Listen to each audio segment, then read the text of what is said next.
Este es un mensaje del pastor John MacArthur, traducido y predicado en español para el mundo de habla hispana.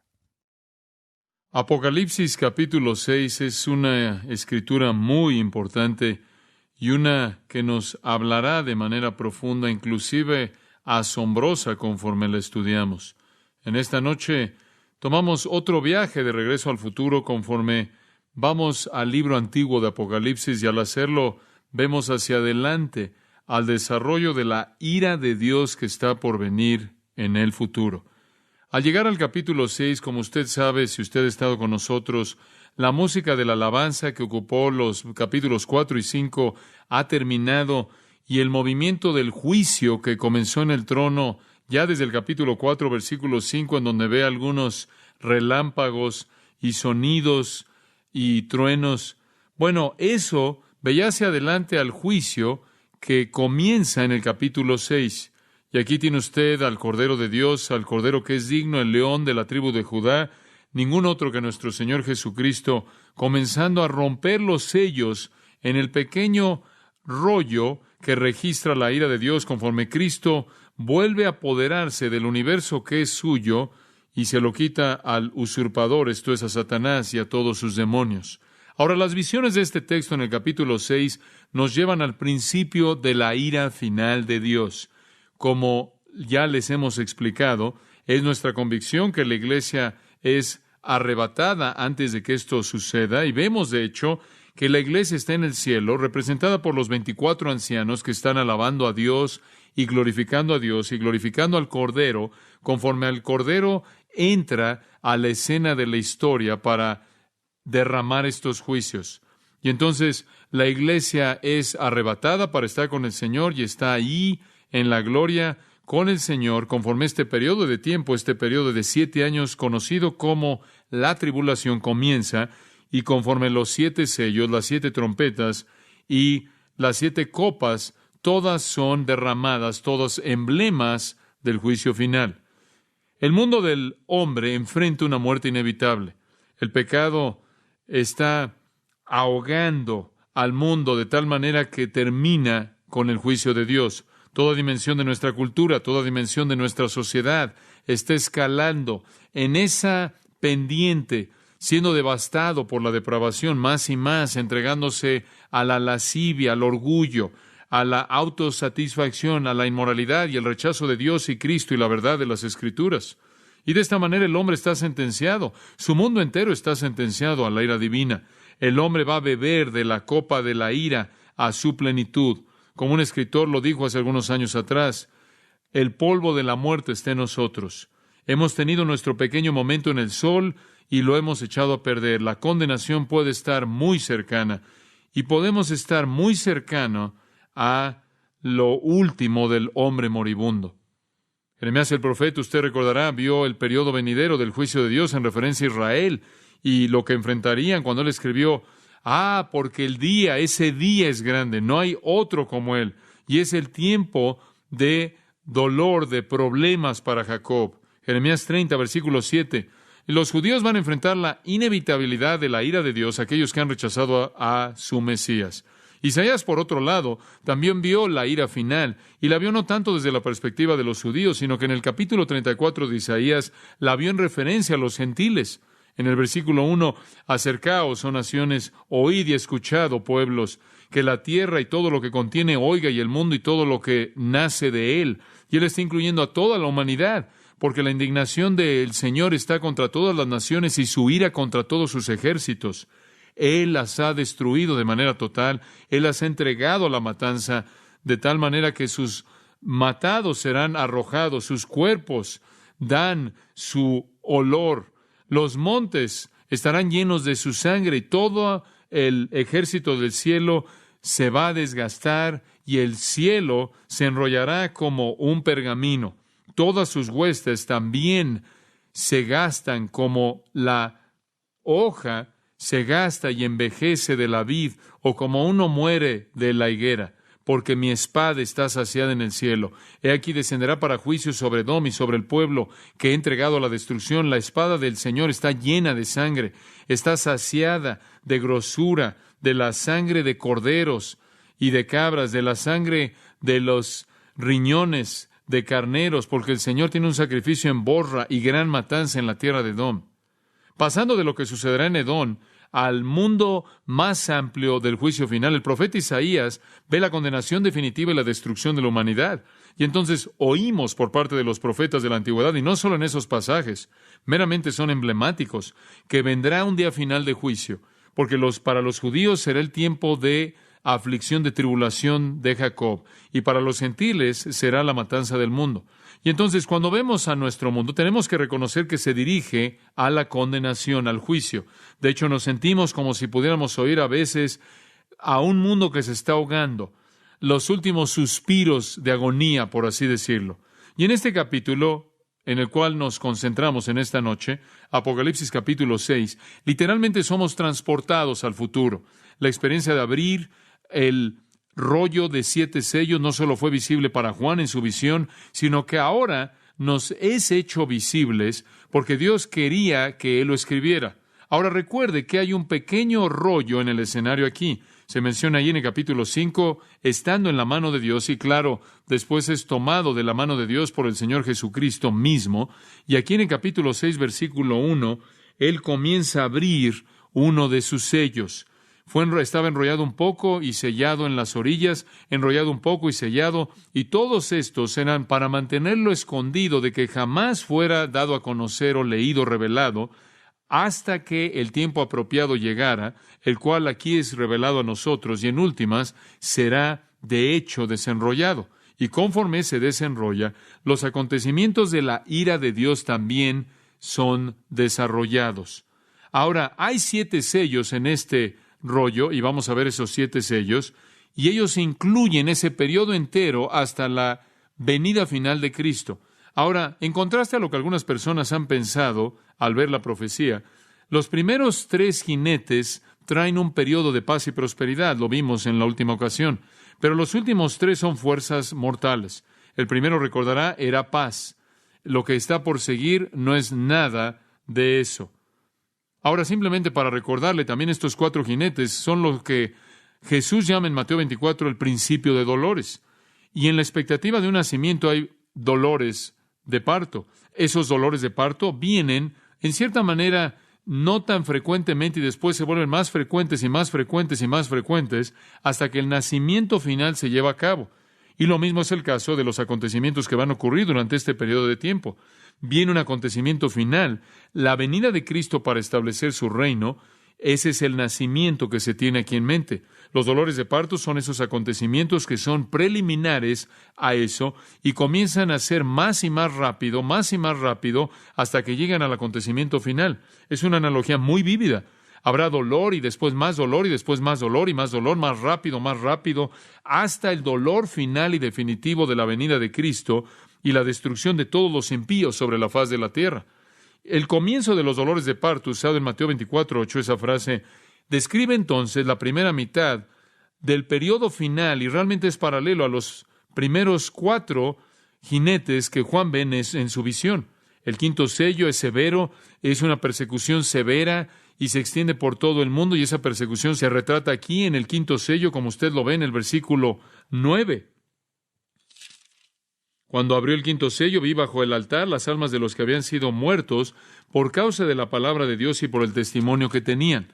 Obviamente, ya al llegar al punto medio de este periodo de 7 años, la gente ha sido salvada. Hay gente que ha sido salvada. Hay gente que se ha convertido en esos primeros 3.5 años. La iglesia ya se fue antes de que el periodo comenzara en el rapto, pero en la primera mitad habrán personas redimidas y después serán matadas. Y estarán clamando en el versículo 10, ¿hasta cuándo, oh Señor, santo y verdadero, no juzgas y venga nuestra sangre en los que moran en la tierra? Y estos también indican en el versículo 11 que han sido glorificados porque tienen túnicas blancas y están reposando, y el número de sus consiervos y sus hermanos que serán matados también está por ser completado. Entonces, aún hay más por ser matados. Entonces, el punto del medio, el 5º sello aquí realmente es la persecución, y también tiene un acontecimiento único dentro de esa persecución llamado la abominación desoladora. Eso es de lo que se habló en Daniel capítulo 9, versículos 24 al 27. Esto es cuando el anticristo profana el templo en Jerusalén, comienza la persecución de los cristianos, la persecución de los judíos, y se levanta a sí mismo como Dios. Y después tenemos la persecución mundial. Después de eso, en la segunda mitad, lo que Jesús llamó en Mateo 24 la gran tribulación, ese fue el nombre de la segunda mitad. La primera mitad, el comienzo de los dolores de parto; la segunda mitad, la gran tribulación; y en esa segunda mitad la persecución continúa. Después viene el sexto sello y después el final, la venida del Señor Jesucristo y la matanza de los impíos. La abominación entonces que se lleva a cabo por parte del anticristo en Jerusalén, de acuerdo con Daniel 9:27, se encuentra en el punto medio a la mitad del periodo de 70 años. Daniel dice que sucede a la mitad de la semana, en algún punto en medio. De hecho, es en periodo de 7 años. Eso detona la gran tribulación. Ese es el interruptor que hace que la humanidad entre a la gran tribulación. Los últimos 3.5 años, 42 meses, 1,260 días antes de la venida de Cristo, los 2 sellos finales, las trompetas finales y las copas, los juicios finales de las copas. Entonces, los acontecimientos descritos en el rollo, cuando es desenrollado de manera plena, van a incluir los 7 años completos de la ira de Dios. Y la última parte la podríamos llamar el día del Señor. La furia final, cuando Dios mismo viene en la forma de Cristo e implementa su propio juicio, pero ese día final del Señor es precedido por juicios divinos que estamos viendo abrirse en estos primeros 5 sellos.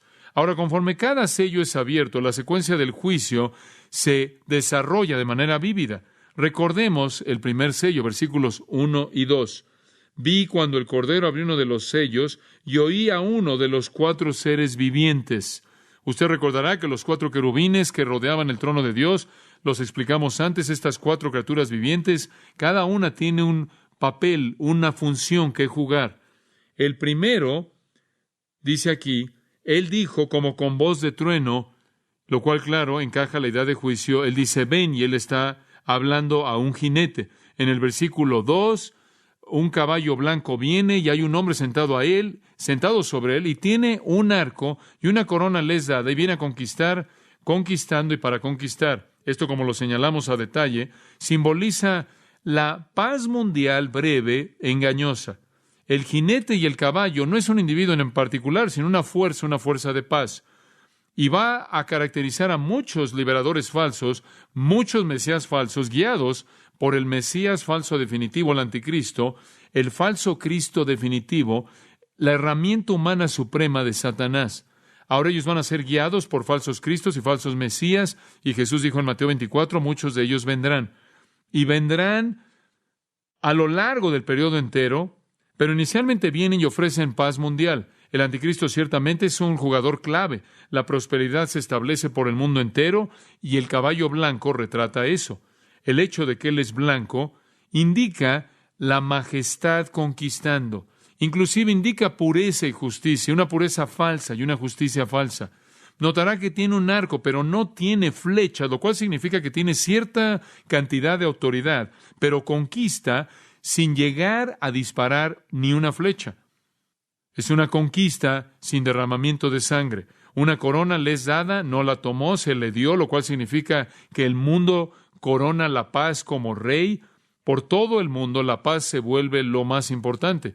Y le dijimos que eso ciertamente es el ambiente del día, ¿no es cierto? La paz mundial, paz global, y la paz será coronada como rey. Y la paz estará conquistando y vendrá a conquistar aún más una serie de triunfos, llevando a una época dorada de prosperidad, con la promesa de que más prosperidad y más paz está por venir. Todo esto es engañoso, claro, y es engañoso, y es una seguridad falsa. Inclusive vemos en Mateo 24, 4 y 5, Jesús dijo que no dejen que la gente los engañe con esto. Es una paz engañosa que no dura mucho. ¿Por qué? Porque los profetas siempre han dicho, no hay paz para el impío. Los falsos maestros dicen paz, paz, pero no hay paz. Ahora eso nos lleva entonces al segundo sello, siguiendo la paz. Y no conocemos el periodo de tiempo exacto, la agenda exacta, pero no va a tardarse mucho, porque en la primera mitad va a tener a estos otros 3 jinetes que entran. Entonces, si solo son 3.5 años, usted puede saber que la paz mundial no va a durar mucho tiempo. Juan todavía está en el cielo cuando usted llega aquí a los versículos 3 y 4, transportado allá al principio de la visión en el capítulo 4, versículo 1, pero las visiones ahora están retratando acontecimientos que suceden en la tierra. El siguiente dolor de parto, que se va a incrementar en intensidad hacia el acontecimiento final de la ira de Dios y la venida de Jesucristo, puede ser entendido claramente si usted tan solo ve los versículos 3 y 4. Cuando abrió el segundo sello, oí el segundo ser viviente que decía, ven y mira. Y salió otro caballo bermejo, y al que lo montaba le fue dado poder de quitar de la tierra la paz, y que se matasen unos a otros, y se le dio una gran espada. Es otra razón por la que sabemos que el primer jinete es paz, porque el segundo quita la paz. En una palabra, el segundo jinete no es paz, el segundo jinete es guerra mundial. Ahora eso no nos debe sorprender, porque en Mateo 24 Jesús dijo, siguiendo el engaño de la paz, capítulo 24, versículos 4 y 5, Él inmediatamente dice, oirán de guerras y rumores de guerras. Y después, en el versículo 7, Él dice, y se levantará nación contra nación y reino contra reino. Ese va a ser el siguiente acontecimiento en el flujo, en la secuencia de precursores que llevan al día final del Señor. Y aquí la historia se vuelve algo feo. Aquí la historia se vuelve fea y se queda así hasta que Cristo establece su reino. Ahora veamos los detalles. Versículo 3. Él abrió el segundo sello. Aquí estamos hablando del Cordero. El Cordero, el león de la tribu de Judá, el heredero legítimo es el que abre el segundo sello, en lo cual, y al hacer esto, Él desenrolla otra sección del rollo que describe los acontecimientos que se están llevando a cabo en esta segunda fase del juicio de Dios que se está desarrollando. Oí al segundo ser viviente, y Juan nunca lee nada. Es como si, conforme usted desenrolla el rollo, lo que está escrito ahí es actuado, se vuelve un drama visible. Y el segundo ser viviente, el segundo querubín dice, ven. Y vemos exactamente el mismo escenario. El ángel que está ahí cerca del trono de Dios, que se nos describe ahí en el capítulo 4, versículos 6 al 9, como uno de los 4 seres vivientes, le habla al siguiente jinete conforme el Señor soberano rompe el sello y el juicio se desarrolla. Hay una respuesta inmediata por parte del jinete, y en el versículo 4 salió otro caballo bermejo. Ahora, no quiero tomar el tiempo en esta noche, pero si quiere usted llevar a cabo un estudio interesante, simplemente vea en su concordancia y rastréelo a lo largo del Antiguo Testamento y encontrará que, sea que usted le esté leyendo Job 39, Proverbios 21, el Salmo 76 o en Jeremías 6, Isaías 43, Zacarías 9 o Zacarías 10, los caballos están asociados con el triunfo, con majestad, con poder, con fuerza. Inclusive los encontramos más adelante en el libro de Apocalipsis, unos caballos bastante raros. En el capítulo 19, versículo 11, aquí viene el Señor en su segunda venida en un caballo blanco, y después en el versículo 14, los ejércitos que están en el cielo, esto es los creyentes, también están vestidos de lino fino, limpio y resplandeciente, los siguen en caballos blancos. Ahora es cuestionable si esos son caballos literales, ciertamente son simbólicos de triunfo, son simbólicos de poder y majestad y fuerza. Ahora esta fuerza que viene, notará que es bermejo, esto es rojo, en contraste a blanco. Es rojo como fuego, rojo como sangre, y habla de holocausto, de guerra, la guerra en su forma más devastadora y aterradora. Sabemos que es guerra porque dice que quita la paz de la tierra, los hombres se matan unos a otros y una gran espada le fue dada a él. También sabemos que es guerra porque es un paralelo de lo que Jesús dijo acerca de la guerra y rumores de guerra y naciones levantándose contra nación levantándose contra nación, y después envía como juicio en contra de la paz que vivió por corto tiempo, la paz falsa, una guerra inmediata. Y notará también que dice que salió otro caballo bermejo y al que lo montaba le fue dado poder de quitar de la tierra la paz. Note, le fue dado. ¿Por quién? Por Dios. Por favor, recuerde esto porque es un punto muy importante. Todas estas cosas están sucediendo por mandato de Dios. Algunas personas tratan de decirle que esta no es la ira de Dios, porque dicen queremos asegurarnos de que seamos librados de la ira de Dios como cristianos, pero también queremos que los cristianos atraviesen la tribulación, entonces no podemos llamarle a esto la ira de Dios. Y ha sido llamado varias cosas, algunas veces la ira de los hombres, algunas veces la ira de Satanás. Solo hay una manera en la que usted la puede llamar bíblicamente, y esa es la ira de Dios. Viene del trono en el pequeño rollo en la mano de Dios y es ejecutado por el Señor Jesucristo mismo.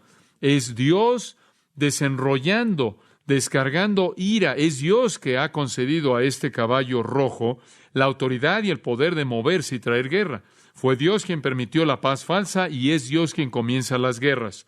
Dios lo permite. Y como leímos en Mateo 24, va a involucrar a las naciones por toda la tierra. Nación se levantará contra nación y reino contra reino. No sé cómo sucede, pero simplemente, en cierta manera, todo el mundo va a estar respirando ahí el aire de la euforia. La guerra va a comenzar a desatarse y va a escalar por todos lados. En Marcos capítulo 13 leemos en los versículos 7 y 8, y cuando oigan de guerras y rumores de guerras, no os atemoricéis. Esas cosas deben suceder, pero todavía no es el fin. Todavía son los dolores de parto. Es el principio de este periodo. Cuando oigan de guerras y rumores de guerras, no se atemoricen porque nación se levantará contra nación y reino contra reino. Ese es el principio. Marcos 13:8 dice de dolores de parto. Y después él reitera precisamente lo que nuestro Señor también dijo en el Evangelio de Mateo. Después en Lucas 21, simplemente una nota en caso de que quiera un pasaje aquí comparativo, encuentra lo mismo. En el versículo 9, cuando oigáis de guerras, no os atemoricéis. No os atemoricéis, no tengáis miedo. Estas cosas deben suceder primero, pero el fin no sigue inmediatamente. Se levantará nación contra nación, reino contra reino, y hay más por venir. Y veremos qué es lo que está por venir. Ahora, esta fuerza de guerra que viene tiene tres características. Característica número 1, quitar la paz de la tierra. Versículo 4, quitar la paz de la tierra. En algún punto, al principio de los primeros 3.5 años, en los dolores de parto, al principio, la paz mundial se convierte en guerra. Eso inició la paz. Esa prosperidad engañosa llega a su fin. Y noten, si son tan amables, que dice, para quitar la paz de la tierra. Eso significa que es global. La guerra va a estar por todos lados. La tierra entera va a perder su paz. En segundo lugar, los hombres van a matarse unos a otros. Una matanza violenta comienza a llevarse a cabo por todo el mundo. Y no conocemos los detalles específicos de eso, simplemente exactamente lo que dicen las Escrituras.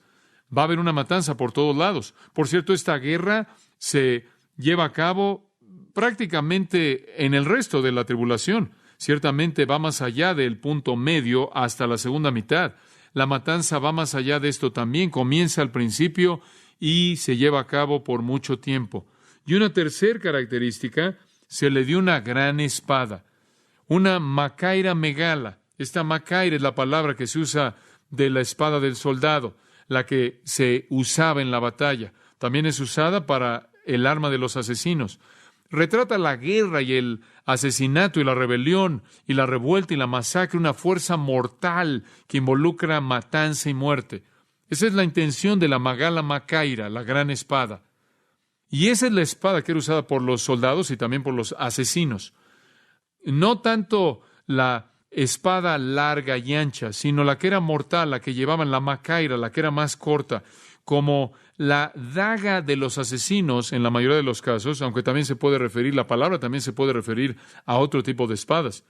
En este tiempo en particular, fueran cual fueran las cosas positivas que habían estado viviendo aquí en el mundo, llegan a un alto absoluto. Lea Jeremías 25, si tiene tiempo, de los versículos 15 en adelante, y verá algo del desarrollo de esta guerra horrible. Ahora, el anticristo va a ser un jugador clave en esto, como él lo fue en la paz mundial. Él va a tener una función clave como la tuvo en la paz mundial. Sabemos eso a partir de Daniel 8:24. No sabemos exactamente cómo se va a desarrollar en este punto su función, pero sabemos que va a estar involucrado. Daniel 8:24 dice esto acerca del anticristo, que él va a destruir a un grado extraordinario, él va a destruir a hombres poderosos y al pueblo santo. Ahora usted recordará que él es el que dirigió un tratado de paz con Israel, de acuerdo con Daniel, ¿se acuerda? Él hizo un pacto con él hizo un pacto con ellos, probablemente él va a ser el instrumento de paz mundial, pero cuando la guerra comienza por todos lados, para contener su poder y mantener su autoridad, él va a tener que volverse a la guerra. Él mata a muchos, incluyendo a judíos y a cristianos. Él quizás no inicie las guerras, él puede estar intentando resolverlas hacia el punto medio de la tribulación y después lleva a cabo su obra perversa de abominación, y eso es solo parte del holocausto que él produce. Y vea por un momento, si es tan amable, Daniel 11. No quiero entrar sin por lo menos darle un toque del escenario en el cual se mete el anticristo.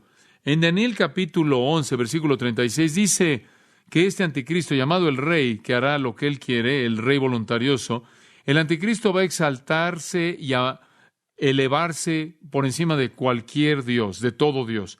Él se vuelve un dictador mundial. Él habla cosas monstruosas contra el Dios de dioses, Daniel 11:36. Él prosperará hasta que la indignación sea terminada para que aquello que ha sido decretado sea hecho. Dios permite que este hombre profano se vuelva soberano y un dictador que hable contra Dios, que llegue al poder.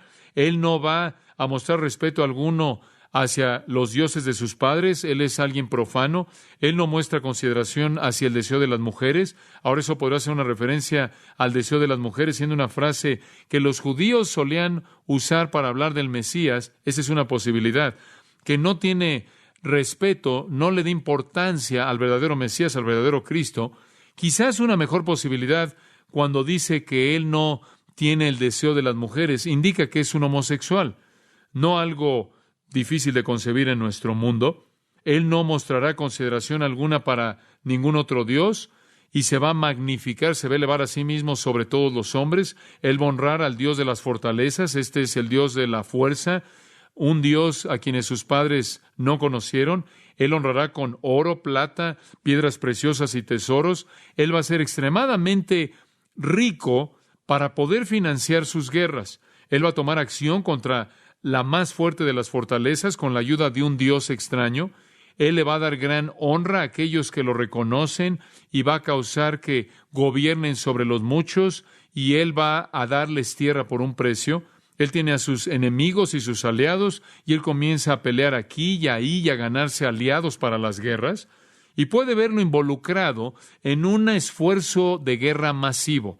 Y todo esto está por todo el mundo rodeando a Israel. Inicialmente él supuestamente va a proteger a Israel, y aparentemente protege a Israel cuando todo esto comienza.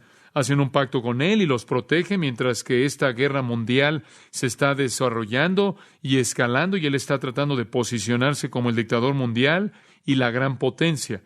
Y la matanza se está llevando a cabo, y él continúa protegiendo a Israel hasta el punto medio de la tribulación, y después él hace lo que hace al profanar el templo y comienza a moverse para matar a Israel. Sin duda alguna, el anticristo viene en paz. Probablemente resuelve algunos problemas en el Medio Oriente, inclusive problemas mundiales. Él se vuelve el protector de Israel, con quien Israel hace un pacto. Él encabeza el Imperio Romano revivido, probablemente una confederación europea, el Imperio Romano revivido, habiendo ocupado Europa. Él va a venir como un gran líder de Europa. Israel está bajo su sombrilla de protección y bajo la sombrilla de protección de la Confederación Occidental, el poder europeo, la potencia europea, y el anticristo va a gobernar el mundo. Y después el mundo, en todos sus levantamientos, va a ser aplastado. Después, versículo 40 dice, ya en el fin del tiempo, los días postreros. Esto probablemente se lleva a cabo en la segunda mitad, simplemente para mostrarle el rango amplio de sus guerras, o hacia el final de la segunda mitad, el tiempo del fin, probablemente la gran tribulación, la segunda mitad de esos 7 años. El rey del sur va a chocar con él. Ahora, no sabemos quién es el rey del sur, pero si usted va al sur de la tierra de Israel, está en Egipto. Y no sería difícil creer que Egipto va a venir contra el anticristo. Y no será demasiado difícil creer que Egipto va a venir contra él, debido a que él ahora ha establecido su trono ¿en dónde? En Israel, en Jerusalén. Ahí es donde él se levanta a sí mismo como Dios para ser adorado por el mundo entero. Este es un lugar estratégico, como usted sabe, en el mundo, debido a que es la encrucijada de muchos caminos en el mundo, Asia, África, Europa. Y él es atacado por el rey del sur. Literalmente el texto hebreo dice, para empujar como cabra, como bajar sus cuernos y venir en ataque. Probablemente el rey del sur no es identificado solo como Egipto, porque es el sur entero. Todo el mundo musulmán de Egipto, Libia, Etiopía, África, la alianza que viene contra él, viene de esa parte del mundo. Un ejército africano de cierto tipo se mueve contra el anticristo, quien no solo está gobernando el mundo, sino que ha establecido su trono como Dios en la ciudad de Jerusalén. Y también notará en el versículo 40 que el rey del norte va a venir contra él, carros y jinetes y muchas naves, y claro, el equivalente moderno de todo eso. Aquí viene el rey del norte. ¿Quién es? Bueno, algunos creen que es Rusia. ¿Podría ser Rusia? Ciertamente he enseñado en nuestro estudio de Daniel que está bien suponer que podría ser esa nación masiva de Rusia. Hay toda razón para pensar que podría ser, porque habla de estar en el norte, y eso está en el norte. También es razonable suponer que podría ser otra conspiración árabe, y la manera en la que la Unión Soviética se está dividiendo en la actualidad, y se ha dividido, y la manera en la que el mundo árabe parece estarse uniendo como un enemigo en común contra Israel, podría llevarnos a pensar que es razonable suponer que algún tipo de coalición árabe del Medio Oriente con Irak e Irán y las otras naciones árabes hostiles se van a unir. Entonces tiene usted un mundo musulmán empujando por la parte de abajo y otro mundo musulmán, dice usted. ¿Por qué es llamado el Rey del Norte? Porque todo conquistador que viene a la tierra de Palestina en su historia viene del norte, porque usted no puede entrar por el este. El oeste es agua, el sur está ocupado ya, y el lugar por el cual usted puede entrar es el norte, porque si usted está en el sur, todo que está en el este está abajo de Jerusalén y abajo de Israel, y tratando de escalar todo eso y venir desde abajo es muy difícil. Descender desde arriba es la manera en la que todo enemigo siempre ha venido, aún en el día de hoy vienen del norte. Entonces, sean lo que sean estos ejércitos, aquí está el anticristo, está tratando de controlar la guerra por todos lados, él abomina el templo, él lo establece, y entramos a la segunda mitad, la guerra todavía se está llevando a cabo por todo el globo, y ahora el mundo se está volviendo contra él. El rey del sur viene, el rey del norte viene, él también dice va a entrar a la tierra hermosa, y muchos países van a caer, pero estos van a ser rescatados de su mano, Edom y Moab, y los principales de los hijos de Amón, y después él va a estirar o extender su mano contra los otros países, y la tierra de Egipto no escapará. Por cierto, la potencia norte parece ser totalmente derrotada. El anticristo gana. Y él después procede a conquistar otros países. Este es lo que la abundancia, y pasa por en medio de ellos. La tierra hermosa es una referencia a Palestina, Israel. Él conquista todo eso, claro, y todas las otras tierras, versículo 42. Él extiende su mano contra los otros países, la tierra de Egipto no escapará. Entonces, él ha derrotado a los dos reyes, a los dos ejércitos, él entra a la tierra gloriosa de Israel, y quizás este es el lugar donde él lleva a cabo la abominación, realmente no sabemos. Quizás este es el punto de en medio. Es difícil estar seguro de eso. Quizás ya sucedió, ya para el tiempo en el que esto sucede. ¿Qué razón habría para que el sur empujara de esa manera y el norte empujara de esa manera si él no ya hubiera establecido su poder en ese lugar? Entonces es difícil saber. Pero él ha profanado el templo. Él se ha establecido como Dios. Si usted quiere leer de esto, lee Apocalipsis 13:7 y vamos a llegar ahí. Y él tiene al Medio Oriente en sus manos, todos sus recursos. Él es el Dios soberano invencible en su propia mente. Él consuma a la iglesia ramera, la religión falsa que queda en el mundo, de acuerdo con Apocalipsis 17. Y él tiene un asociado llamado el falso profeta que llama al mundo entero a adorarlo. Y es en esa posición en la que lo encontramos en el versículo 42. Conforme él se ha salido de ahí para conquistar otros lugares y continúa venciendo otros países. Y hay un derramamiento de sangre interminable. Aquí Edom, Moab, Amón, francamente, es una tierra estéril la que deja ahí, y no hace eso. En lugar de moverse al sureste, se mueve al suroeste, como la indicación del texto lo presenta. Él adquiere el control de los tesoros escondidos de el oro, la plata, las cosas preciadas de Egipto. Los libios, los etíopes lo van a seguir.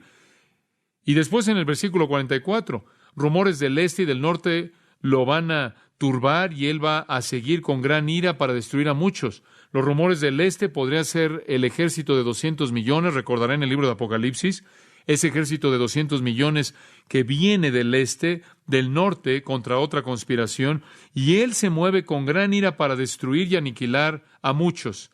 Él es una fuerza poderosa, y Él va a establecer su tienda, la tienda de su pabellón real entre los mares. Ese es el mar Mediterráneo y el Muerto. Y si usted coloca su tienda entre esos lugares, usted está en la tierra de Israel. Él coloca su palacio, su lugar de poder, en el monte mismo santo de Sión, y Él va a llegar a su fin. Él va a encontrar ahí quien lo aplaste. Y Él piensa que ha conquistado el mundo, y los niños en la actualidad dicen, no, equivocado. No va a suceder porque el Señor va a venir. Entonces, las guerras comienzan al principio y se esparcen, y en algún punto la abominación desoladora y esta guerra sigue incrementándose hasta que Cristo regresa a conquistarlo. Ahora usted puede regresar, si es tan amable, al libro de Apocalipsis. Conforme usted ve este jinete de la guerra, este es el principio de los dolores de parto y empeora. Daniel parece mostrarnos las guerras que se incrementan conforme el anticristo se involucra en ellas. Entonces, el comienzo de guerras en la primera mitad se lleva a cabo hasta el final y sigue hasta el final. La última intención, el último intento del hombre por salvar a su sociedad termina en un holocausto mundial y todo comienza a desintegrarse. Viene la guerra, se queda y escala hasta el final.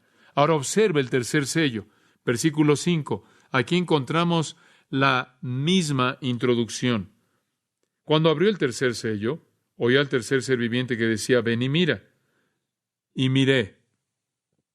Y aquí hay shock en esta palabra, miré. Y he aquí hay sorpresa. Un caballo negro, y el que lo montaba tenía una balanza en la mano.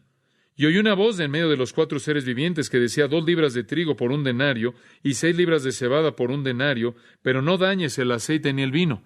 Entonces, el tercer sello es abierto, y el tercer jinete viene. Y la respuesta de asombro de Juan es indicada en la palabra, en la frase, he aquí. Y él vio un caballo negro, y negro es el color del hambre. Lea Lamentaciones capítulo 5, versículos 8 al 10, y verá el negro identificado como el color del hambre. El hambre es el efecto de la guerra mundial.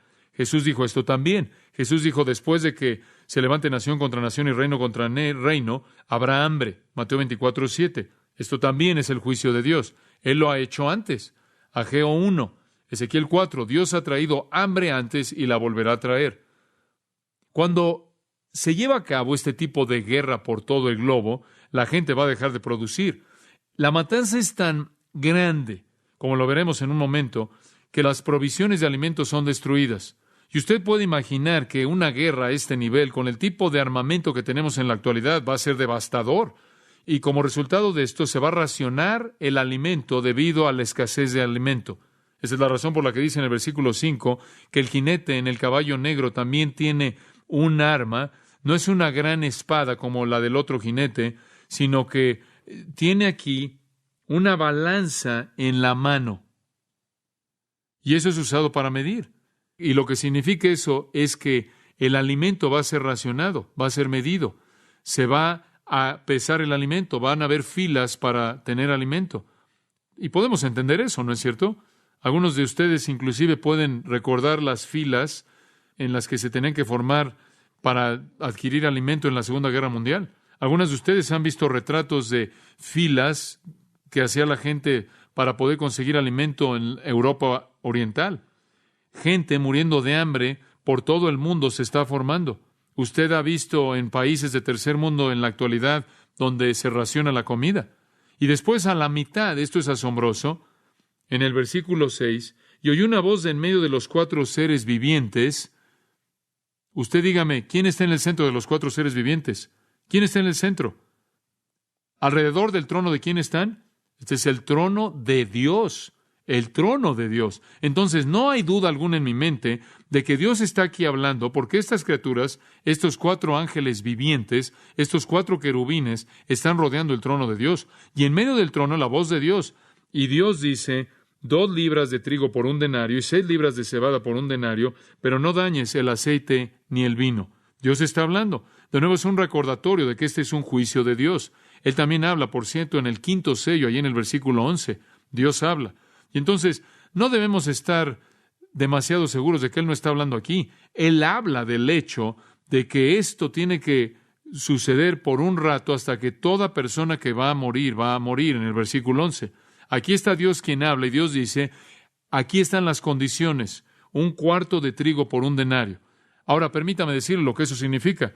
1/4 de trigo sería sustentar a una persona con un apetito muy moderado durante un día. 1 denario es el sueldo de un día.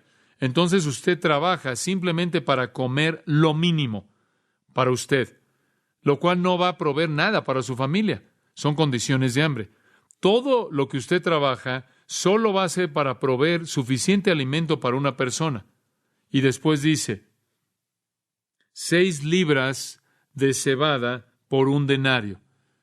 Usted podría obtener más alimento para su comida si usted no se quedara por la cebada, si usted no estuviera contento con la cebada, pero la cebada era alimento para animales, alimento para animales. Esto será como formarse para escoger entre pan y alimento para perros, croquetas, básicamente. Con poco valor nutricional, la cebada era más barata, por lo menos una familia podía comer así, pero eso demandaría todo su dinero por 6 libras, lo cual alimentaría a 3 personas con comida para animales. Esas son condiciones de hambre, y eso es lo que la guerra le va a hacer al mundo. Y después Dios dice, pero no dañes el aceite ni el vino.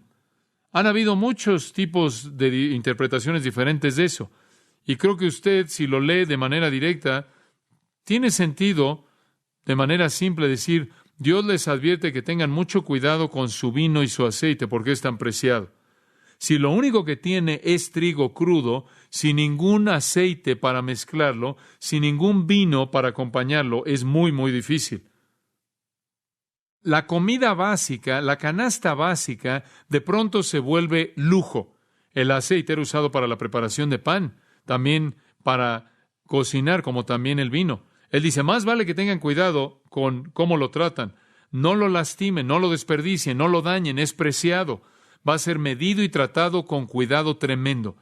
No puede usted herir el grano, pero ciertamente puede herir esas cosas al romperlas o al despedazarlas en lo que estén contenidos o al desperdiciarlas.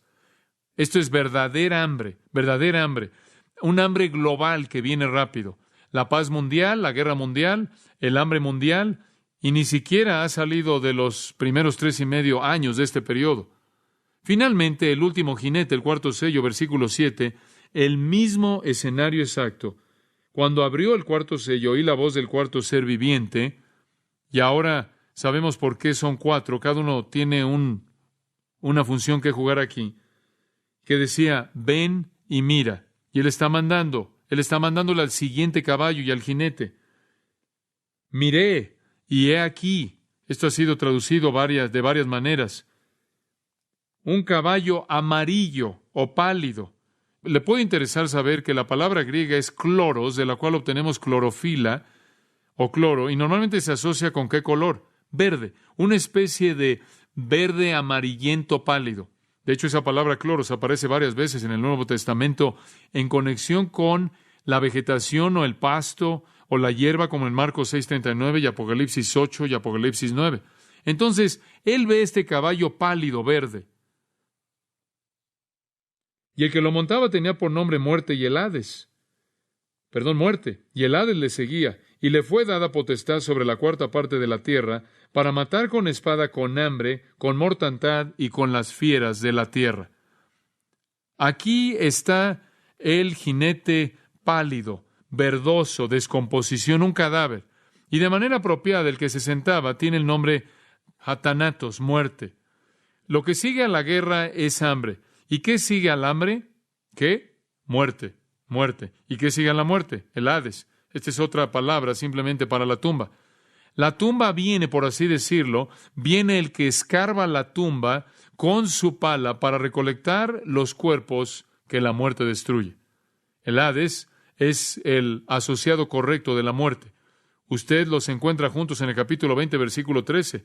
El Hades es el asociado de la muerte. Él sigue a la muerte. Ellos trabajan juntos. Este es el resultado del sello, del segundo sello y del tercer sello.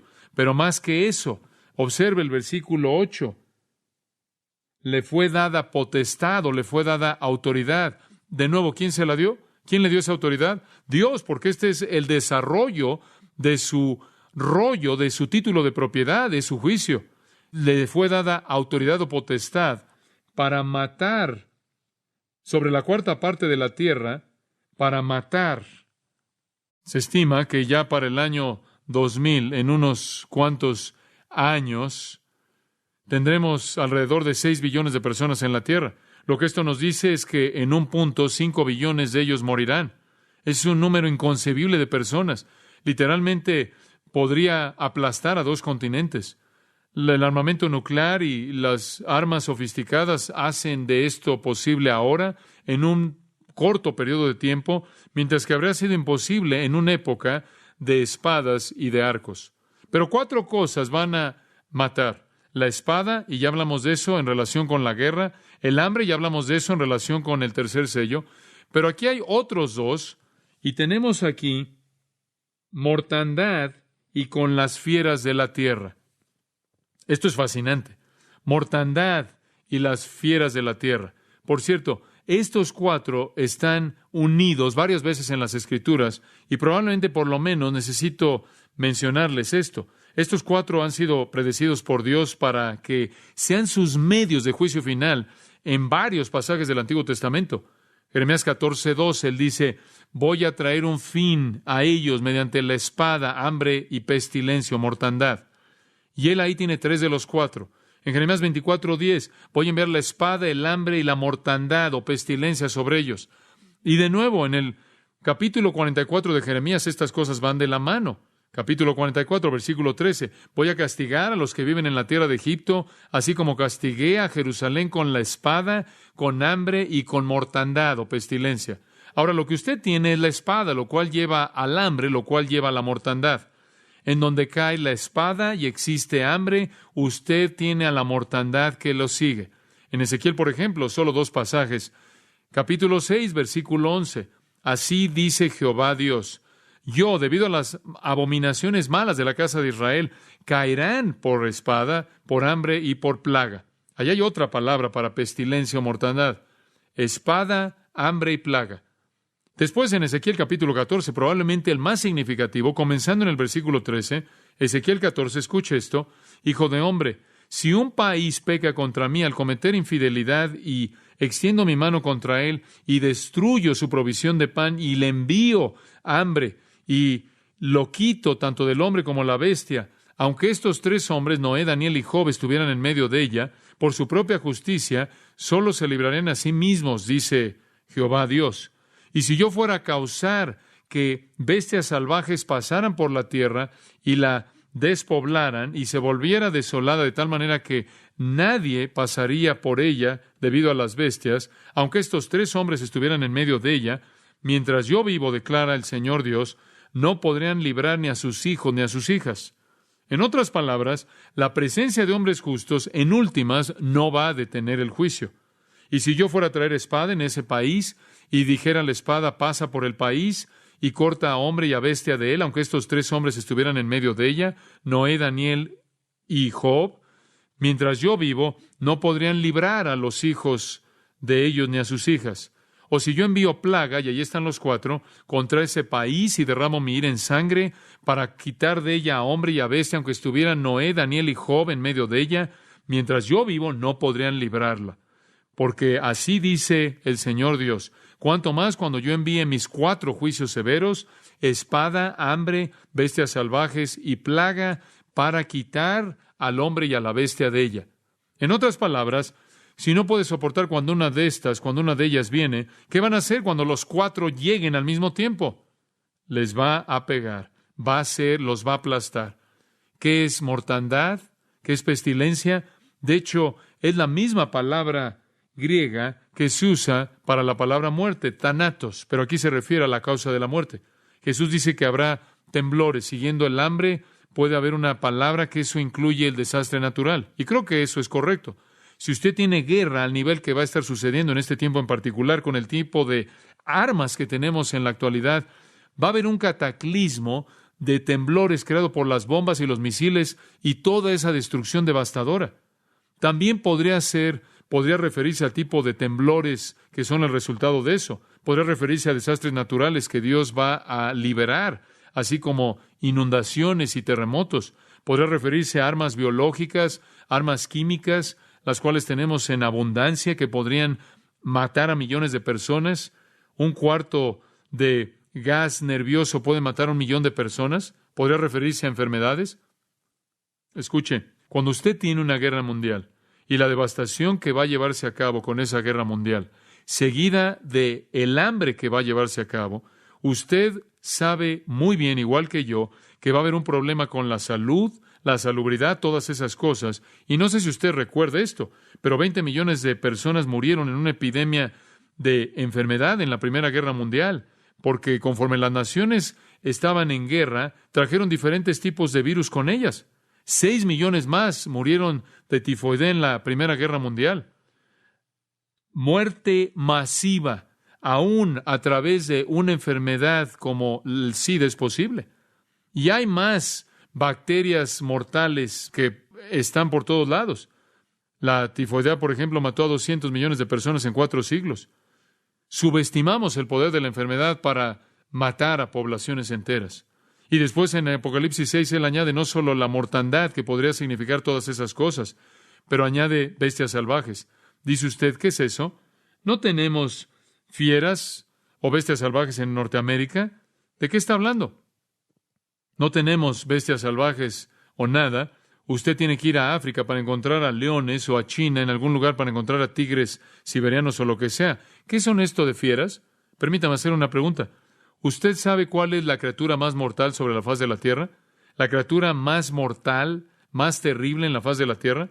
No es una serpiente, no es un león, no es un cocodrilo, una rata.